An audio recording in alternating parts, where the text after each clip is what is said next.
putting an end or a definitive, conclusive, transitionary close to certain discussions. Like, come on, guys. How long has the internet been alive? And within Google having their own scanner database of what they deem as relevant queries, what they deem as relevant, proposals and propositions and expeditions, excursions, and pursuances, wouldn't you think they would have something of a better foothold of what a conclusive answer could be regarding the particular inquiry? Because even though, like, so for example, these discussions that are simply carried over of how our emotional selves are putting relevancy when on a different level that doesn't necessarily matter, these discussions of the past, they're more or less within the different amounts of energy, emotional energy giving relevancy to certain discussions.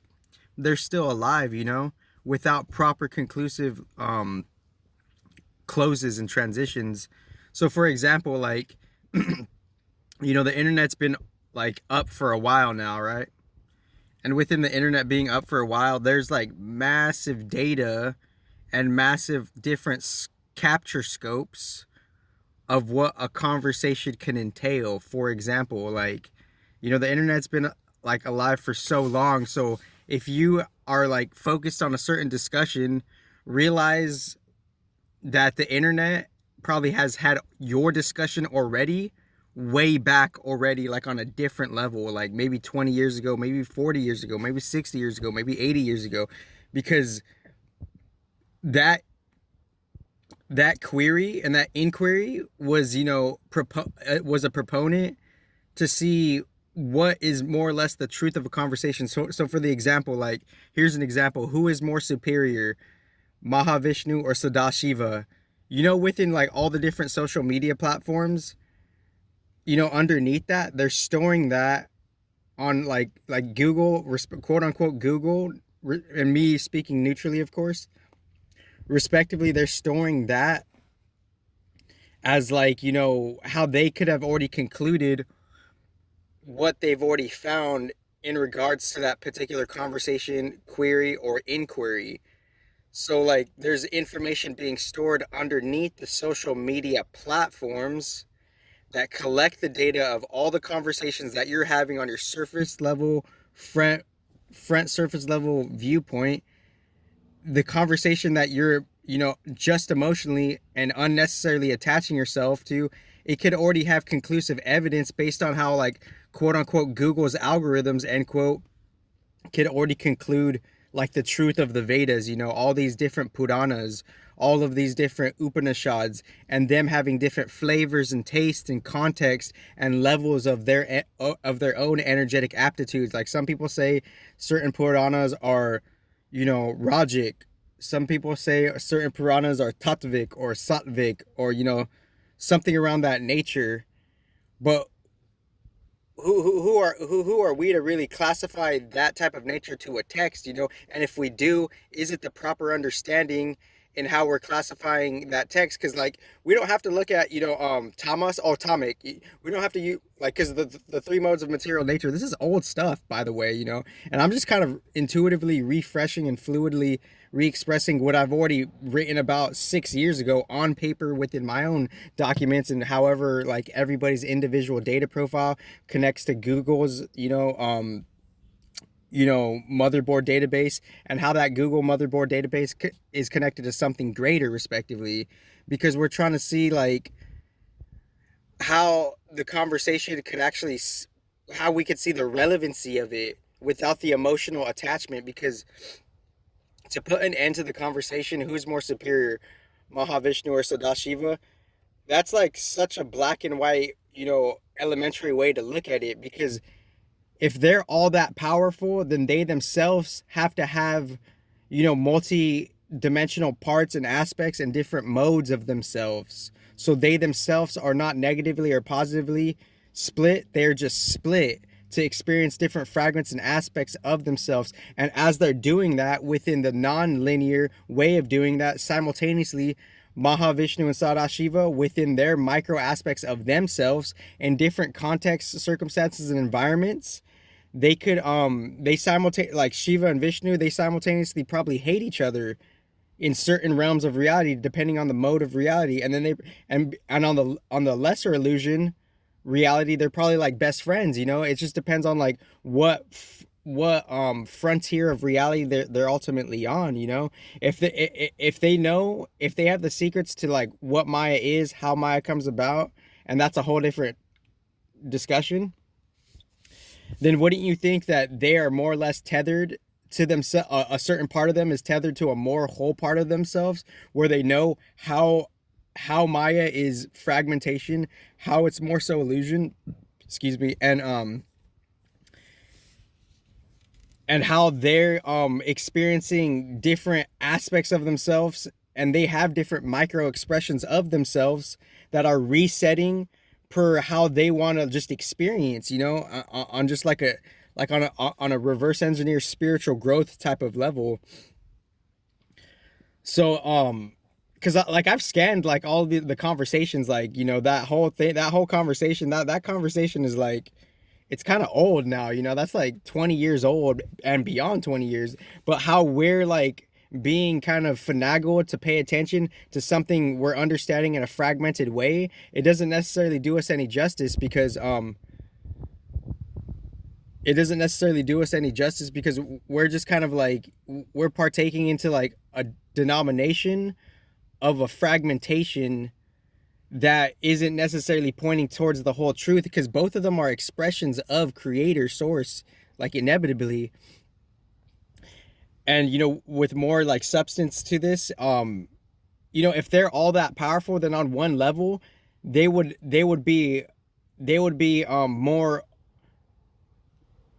detached in one facet and faculty of themselves, and away from what we would call material reality, what we would call the dream, what we would call Maya. They would like, there would have to be some of their parts of themselves that's away from that, and as their bigger, better, and more holistic parts of themselves are away from that, simultaneously they could be best friends, laughing behind closed doors, and then them seeing their different fragmented parts within different, spaces within the different modes of reality, and how they are, more or less resetting and remembering their memory, and just they're restarting their new level of experience to see how, on a natural, innocent level, their new individuated selves experiences everything around them. Because they say every human being is Shiva. They say like like they just say like, so it's all about like a context connection, because it's not that we are them and they are us. It's that there's just a contribution of energy where they could inhabit a certain space within us based on how they created that certain space within us. You know what I'm saying? And everything is ever changing. So if I look however I look, that's how I look. We've all seen like better days, but I'm just saying this for a neutral understanding and a neutral resolve and conclusion. Because if we don't have that, then we're somehow mentally bonded. We're somehow psychologically bonded. We're somehow emotionally bonded. And that, on a subtle spiritual mathematical level, to some percentage, that's binding us and taking us away casually from truth and casually away from liberation, just on an energy dynamic level.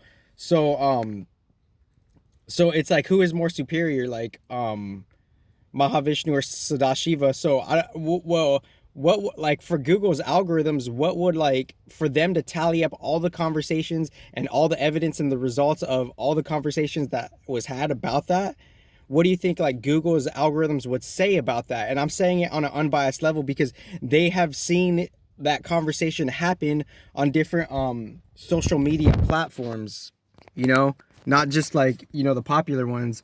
And within that, those conversations, the people who are fighting for whatever they're fighting, whatever bias they're fighting for, they to some degree have references and scholarly evidence to where they're saying that, so and so is saying this, so and so is saying that, and what part of, reality is that really, in regards to the surface level, and in regards to, like, the real, like, Tudia that's totally, like, behind everything, but we're so, like, we're so minuscule realize that we're not in, like, resonance with that true purity of it all. Because I'm just trying to see how, like, on a simultaneous level, if a holistic being, a multidimensional being, fragments itself on a non-linear way, then the new fragment of itself would have to be tested, and in different time circumstances throughout timelessness to time within all the other layers. Of course there's going to be times where one's more superior than another, and of course there's going to be times when one's, like, less superior. It just depends on the mode of time and the mode of reality. But when they both are in their most holistic self, and they're pointing to how they're being sourced, what do you think both of them would say to you with the proof coming out of the straight out of the horse's mouth? What would that be saying out of the horse's mouth? It would be saying, how am I neutrally created? How am I neutrally brought back to wholeness? And what are the reasons I am fragmented, And they also say, like, Hitler was an incarnation of Shiva, so it's like, so whatever weight that holds, that's for you to ponder. So it's like, and at face value, at surface level, the propaganda in the media, it's telling a different story of what their intentions could be. Because in different timelines, or even this timeline, for all we know, maybe Hitler could have had good intentions. Perhaps it's just an example. I'm not saying that's the truth. And for all we know, that story of history of the Holocaust, it could be inaccurate by some probability. We don't have that critical thinking. So this little video is like me concluding, like, maybe we shouldn't really, like, be too emotionally binded into the nuances that we don't understand. Like, who is more superior, SadaSiva or MahaVisnu? We don't know that until we're talking to both of their most holistic aspects, and both of them showing us, or both of them showing to whoever is deeply inquiring. We have to hear it from both of their most holistic aspects to how they're explaining God, and who is the God. Because obviously in certain Puranas and Upanishads, I've seen texts like, certain aspects of certain beings saying, oh, don't give them the game of like, this is a different source, and I'm not going to get into the details of certain Puranas and certain Upanishads. And I understand the nuances of how people could classify certain Puranas and Upanishads as tamas, rajic, or sattvic, or something of that nature. And even that, you could update your understanding with that, because I have proof of me making videos in 2017 where I just have original, fresh perspectives and definitions on all of the Vedic literature 6 years ago. So there is no competition for me, because I'm only about the pure truth and the pure neutral incomes and outcomes. So there is no competition for me. But I'm just transmuting gracefully who is more superior. I'm trying to conclude it. It's like, it's not what we see, and then kind of bringing a different integer. Like, okay, like, whether we have the answer of something or not, maybe a different database does, how, like, so it's like, it's up to us. And how are we connecting to the truth with balance? How are we following it up on a material world? How are we following it up with it on a spiritual world? And how are we following it up with, with a true intuitive, sense, where we're going in between the two? And the answers are always there, but based on our, cognitive dissonance and our biasness throughout the lifetimes, that's the essence of our ignorance, that's the essence of us not knowing something. That's the essence of our confusion. So it's like, who is more superior, MahaVisnu or SadaSiva? Concluded. And just giving intuitive tips on how we could look beyond that conversation, and seeing, what do you think they would say if their most holistic aspects were in front of us? What would they say? Minusing everybody's bias and respectively research, because obviously I get the whole scholarly approach. Just the scholarly approach. That's That's left hemisphere polarized thinking. If you're just too much masculinated in like an approach, that's polarized, and you're missing an intuitive, felt, experienced, truth that gradually could reveal itself to you or not, and hopefully granted to you, and maybe not taken away by the spiritual court of law. Have the best life.